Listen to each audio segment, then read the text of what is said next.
Divide ಕೊಟ್ಟರೆ ಇನ್ನೂ 30% ಮಿಕ್ಸೇ ಕೊಡ್ತಾರೆ. ಹಂಗಾಗಿ ಅದು ಏನಾಗುತ್ತೆ ಅಂದರೆ ನಾವು ಮಿಕ್ಸ್ ಇರೋದನ್ನೆಲ್ಲ ತಂದು ಇಲ್ಲಿ ತಂದು ಆಯ್ತೀವಿ ಅಂದರೆ ನಮಗೆ ಇಲ್ಲಿ ನೀವು ಇಷ್ಟೊತ್ತು ನಿಂತ್ಕೊಳ್ಳೋಕೆ ಆಗ್ತಾ ಇರಲಿಲ್ಲ ಸರ್. ತುಂಬ ಸ್ಮೆಲ್ ಬಂದ್ಬಿಡುತ್ತೆ.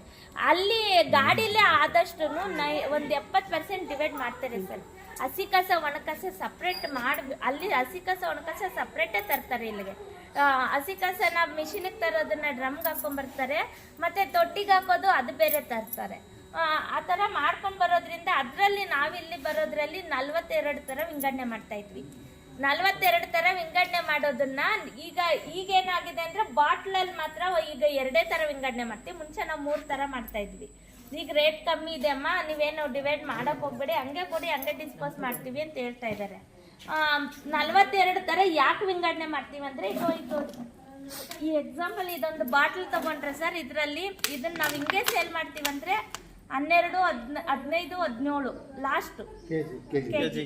ಆದರೆ ನಾವು ಈ ಕ್ಯಾಪು, ಈ ನೆಕ್ಕು, ಈ ಕವರ್ ರಿಮೂವ್ ಮಾಡಿದ್ರೆ ಇದೊಂದಕ್ಕೆ 27-28 ರೂಪಾಯಿ ಕೆಜಿ ಕೊಡ್ತಾರೆ ಸರ್.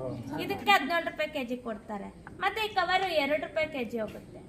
ಅಂದರೆ ಇದು ಇಷ್ಟು ರೇಟ್ ಅವ್ರು ಯಾಕೆ ಕೊಡ್ತಾರೆ ಅಂದರೆ ಸರ್, ಇಲ್ಲಿ ನಾವು ಮಾಡಿರೋ ಕೆಲಸ ಅವರು ಮತ್ತೊಬ್ಬರನ್ನ ಅಲ್ಲಿ ಕೆಲಸ ಇರೋದಿಲ್ವಲ್ಲ, ಅದಕ್ಕೋಸ್ಕರ ಅದು ಮಾಡಿಸ್ತಾರೆ. ಈಗ ಅವರೇ ಹೇಳಿರೋದ್ರಿಂದ ನಾವು ಡಿವೈಡ್ ಮಾಡ್ತಾ ಇಲ್ಲ. 22 ರೂಪಾಯಿ ಕೆಜಿನೇ ಕೊಡ್ತಾ ಇದ್ದಾರೆ ಅವರು. ಸರ್ ಈಗ ಇರೋ ರೇಟ್ ಈಗ ಕೊಡ್ತಾ ಇದ್ದಾರೆ. ಅವ್ರು ಹೇಳ್ತಾರೆ, ಮುಂಚೆನೆ ಇನ್ಫಾರ್ಮ್ ಮಾಡಿಬಿಡ್ತಾರೆ, ಈ ತರ ಮಾಡಿದ್ರಿ ಅಮ್ಮ, ನೆಕ್ಸ್ಟ್ ಟೈಮ್ ಬೇಕಾದ್ರೆ ನಮ್ಗೆ ಡಿವೈಡ್ ಮಾಡ್ಕೊಡಿ ಅಂದಾಗ ಡಿವೈಡ್ ಮಾಡ್ಕೊಡೋಕ್ಕೆ ಹೇಳ್ತಾರೆ. ಆ ರೀತಿ ನಾವು ಮಾಡ್ತೀವಿ. ಈಗ ಒಂದು ಗಾಜ್ ಬಾಟ್ಲು ತೊಗೊಂಡ್ರು ಅಷ್ಟೇ ಸರ್, ಗಾಜ್ ಬಾಟ್ಲು ಒಡೆದೋಗಿರ್ಲಿ ಚೂರಾಗಿರ್ಲಿ 2 ರೂಪಾಯಿ ಕೆಜಿ ತೊಗೊಂತಾರೆ. ಟಿನ್ ಬಾಟ್ಲು ತೊಗೊಂಡ್ರು ಸರ್, ಈಗ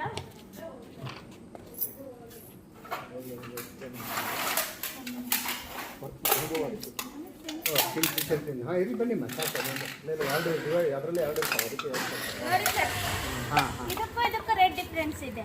ಇದು 30 ರೂಪಾಯಿ 40 ರೂಪಾಯಿ ಕೆಜಿ ಕೊಡ್ತಾರೆ, ಇದಕ್ಕೆ 160 ರೂಪಾಯಿವರೆಗೂ ಕೆಜಿ ಕೊಡ್ತಾರೆ. ಇದಕ್ಕೆ ಇದು ಯಾಕಂದ್ರೆ ಥಿಕ್ನೆಸ್ ಕಮ್ಮಿ ಇದೆ ಸರ್, ಇದು ಸ್ವಲ್ಪ ಕ್ವಾಲಿಟಿ ಜಾಸ್ತಿ, ಇದಕ್ಕೆ ರೇಟ್ ಜಾಸ್ತಿ ಇದೆ, ಇದು ರೇಟ್ ಕಮ್ಮಿ ಇದೆ. ಡಿವೈಡ್ ಮಾಡೋ ಉದ್ದೇಶ ಇಷ್ಟೇ ಸರ್, ಯಾವುದೇ ಒಂದು ವಸ್ತುಗೆ ಅದರದ್ದೇ ಆದ ಒಂದು ರೇಟ್ ಇದೆ. ಅದಕ್ಕೋಸ್ಕರ ನಾವು ಆದಷ್ಟು ಡಿವೈಡ್ ಮಾಡಿ ಸೇಲ್ ಮಾಡೋದ್ರಿಂದ ನಮ್ಮ ಪಂಚಾಯತಿಗೂ ಆದಾಯ ಇರುತ್ತೆ. ನಾವೆಲ್ಲ ಒಟ್ಟಿಗೆ ಹಿಂಗೆ ಕೊಡ್ತೀವಿ ಅಂದ್ರೆ ಅವರು ಇದ್ರ ರೇಟ್ ಕೊಡ್ತಾರೆ ಹೊರತು ಇದ್ರ ರೇಟ್ ಕೊಡಲ್ಲ ಸರ್. ಇದು ಬಹಳ ಸಿಗಲ್ಲ ನಿಮಗೆ, ಇದೇ ಜಾಸ್ತಿ ಸಿಗುತ್ತೆ. ಈ ರೀತಿ ಬರುತ್ತೆ ಅಂದ್ರೆ ಕೊಬ್ಬರಿನೂ ಇರುತ್ತೆ, ಕೆಲವೊಟ್ಲಲ್ಲಿ ಕೊಬ್ಬರಿ ಇರುತ್ತೆ, ಕೆಲವೊಟ್ಲಲ್ಲಿ ಇರೋಲ್ಲ. ನಾವೀಗ ತೆಂಗಿನ ಚಿಪ್ಪಲ್ಲೂ 3 ಥರ ಮಾಡ್ತೀವಿ. ನಾರು ಸಪ್ರೇಟ್ ಮಾಡ್ತೀವಿ, ಈ ಥರ ಪ್ಲೇನ್ ಮಾಡ್ತೀವಿ. ಇದನ್ನ ಈ ಕೊಬ್ಬರಿ ಬೇರೆ, ಕೊಬ್ಬರಿ 60 ರೂಪಾಯಿ ಕೆಜಿ ಇಲ್ಲೇ ಬಂದು ತಗೊಂಡು ಹೋಗ್ತಾರೆ. ಈ ಥರ